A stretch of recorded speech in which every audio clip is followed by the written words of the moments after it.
Hello everyone. So now we are here in this section of our blood supply of our visceral organs. Okay, so in this video we will be discussing about the abdominal aorta.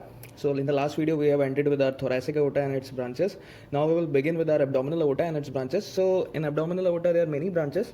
So we will take each branch as specific and discuss its blood supply to the respective organs. Okay, so it has mesenteric artery also, celiac artery also, superior and inferior mesenteric, and it terminates in the form of your common iliac artery.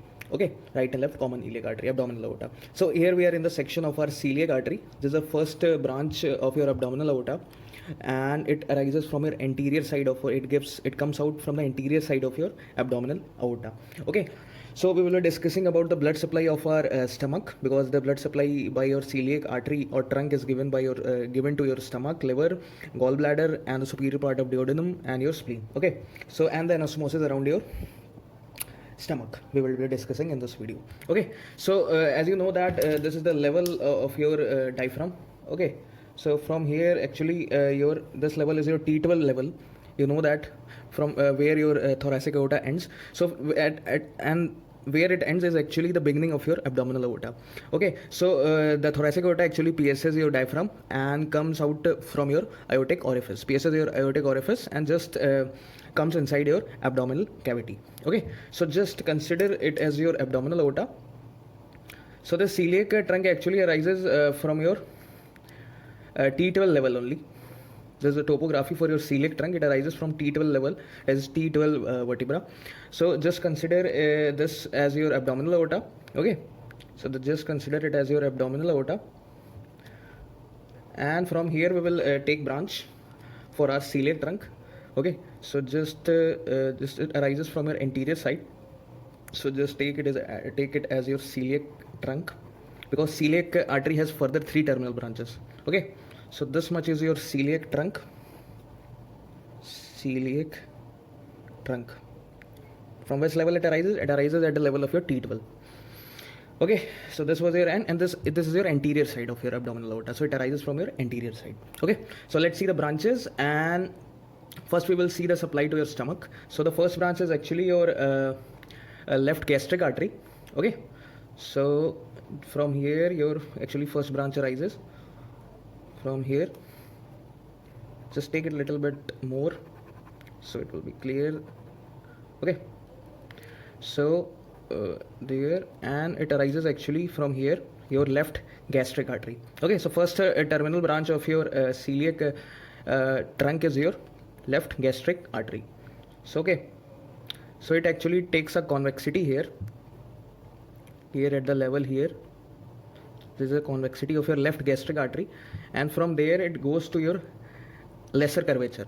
Okay, so this is your lesser curvature of your stomach, and it supplies your lesser curvature and your lesser omentum. Okay, and the pyloric part and the superior and the pyloric part of your stomach. So it will give like this, it will give branches. Okay, so till here, till the half of your lesser curvature. Okay, so this is your left gastric artery. Left gastric artery. This is the first terminal branch of your celiac trunk. Okay, so this is supplying actually the half of your lesser curvature. So from your this left gastric artery, from the convexity, there is a branch for your esophagus arises. So from here it actually goes to your esophagus. Okay, so esophagus inferior 1/3 part. So inferior 1/3 part is supplied by left gastric artery by the esophageal branch. So it is your esophageal branch, which further does anastomosis with your esophageal branch from your direct branch from your thoracic aorta, and the branch from your inferior thyroid artery. Okay, in the region of your esophagus, in the middle part and in the superior part of your esophagus. Okay, so just remember, left gastric artery gives branch to the lower part of your esophagus as in the name of a branch called esophageal artery. Okay, so this was your first branch. Now let's see your splenic artery. No, splenic artery we will see later on. So first we will go for the blood supply to your liver side. So there is a branch after that there's 2 terminal branches. After giving the first terminal branch, left gastric artery, there is your common hepatic artery. So this is your common hepatic, this is your common hepatic artery. Common hepatic artery. This is your second terminal branch of your celiac trunk. Okay, so at the level of your superior, at the superior border of your duodenum, it actually terminates common hepatic artery into two branches. So first branch goes to your liver in the form of your proper hepatic artery. Okay, so it goes to your liver in the form of your proper hepatic artery, and one branch goes to your superior part of duodenum and posterior to your duodenum. Just here it will be dotted. Okay, so just remember, here it goes posterior to your superior part of duodenum, and this branch is your gastroduodenal branch. Okay, so till here, so this is your gastroduodenal artery. Okay, so it is actually supplying your superior aspect of duodenum and the head of pancreas. Okay, so pancreas is actually posterior to your middle part of our stomach. So till here level is your pancreas. Okay, so branches also goes to the specific regions of pancreas, that's the head, tail and body. Further we will see what are the branches for the tail and the body region. For the head and the neck region, these are branches from your gastroduodenal artery. Okay, some branches goes to the head also. So now we will see the proper hepatic artery. What are the terminal branches? So it terminates into two branches actually. So right and left hepatic artery, and goes to the hilum of liver. Okay, and this PS is your hilum of liver, and this is your right hepatic artery, and this is your left hepatic artery. And from your right, just remember, from your right hepatic artery there is a branch for your gallbladder. Okay, so from right hepatic artery there is a branch for your blood supply for your gallbladder, and this artery is actually your cystic artery. So cystic artery is branch of your right hepatic artery. Okay, right hepatic artery is branch of your proper hepatic artery. So this is your proper hepatic artery. Okay, so this was your blood supply to your liver. Okay, now we will complete the anastomosis of your lesser curvature here. So remember that from your proper hepatic artery there is a branch called right gastric artery. This was your left gastric artery till the half of your lesser curvature, and from here arises your right gastric artery. Okay, so right gastric artery goes like this and anastomose in the level of your half of your lesser curvature and gives branches like this to your lesser curvature area. Okay, and the pyloric part. So like this. So this was your first arterial anastomosis of your stomach in the region of your lesser curvature. Okay, so we are complete with this, and now just we will see the terminal branches of your gastroduodenal artery. So gastroduodenal artery has two terminal branches. So first one goes to your superior pancreatoduodenal. This is your superior pancreatoduodenal, and it actually supplies a superior aspect of duodenum and the descending part of your duodenum also. This is your descending part, this is your superior part of your duodenum. Okay, and pancreato also because it supplies your head and the neck region of your pancreas. Okay, so duodenal artery, and further it has two branches, anterior and posterior. So further it goes, and one branch it gives to your anterior side and one branch goes to your posterior side. Okay, so just remember it has two further, anterior superior pancreatoduodenal and posterior superior pancreatoduodenal, from the anterior and the posterior side, and supply descending and the superior aspect of duodenum. Okay, so this was the first terminal branch of a gastroduodenal artery. Now the next artery is your right gastroepiploic artery. So it supplies actually your greater curvature. So we are in the section of our second arterial network of your stomach. Okay, so it supplies actually your greater curvature. So this is your till the half of your greater curvature. This artery is your right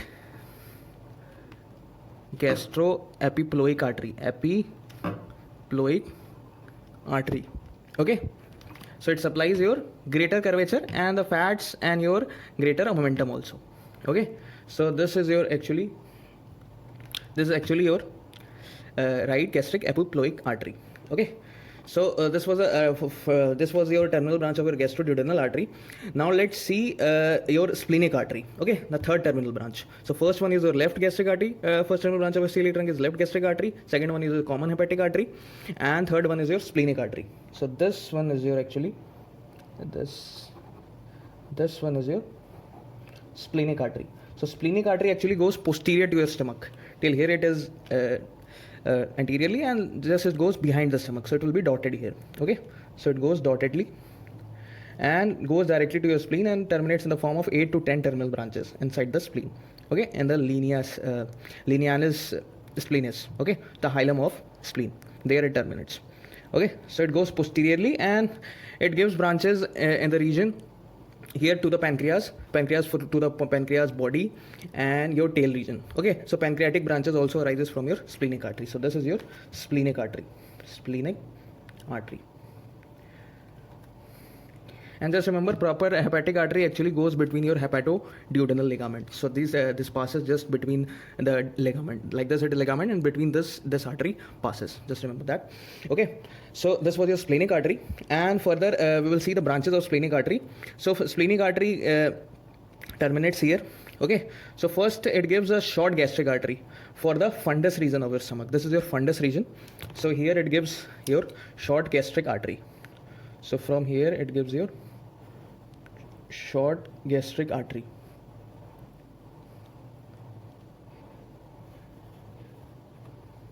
So this is your short gastric artery. Okay, this supplies your fundus area of your stomach. So it actually compensate your arterial circulation in the stomach, compensate any type of blood is needed anywhere. So it actually compensate and just keep the circulation going. So this helps actually, short gastric artery. Okay, so now from here the left gastric artery actually arises just before giving the branch to your short gastric here, and just it will be read here, and this is your left gastroepiploic artery and meets here in the between of your greater curvature of stomach. Okay, so till here there is anastomosis here. Okay, so it gives branches to your like this.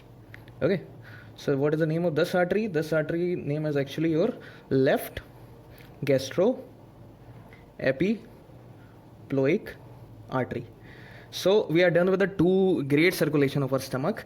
So we can say this left and right gastric artery and left gastroepiploic and right gastric as a coronary artery also, because it has a great circulation around your stomach. So this left and right gastric artery is doing circulation in the region of your lesser curvature, and your right and left gastroepiploic artery is doing the arterial circulation in the region of your lesser, in the region of your greater curvature.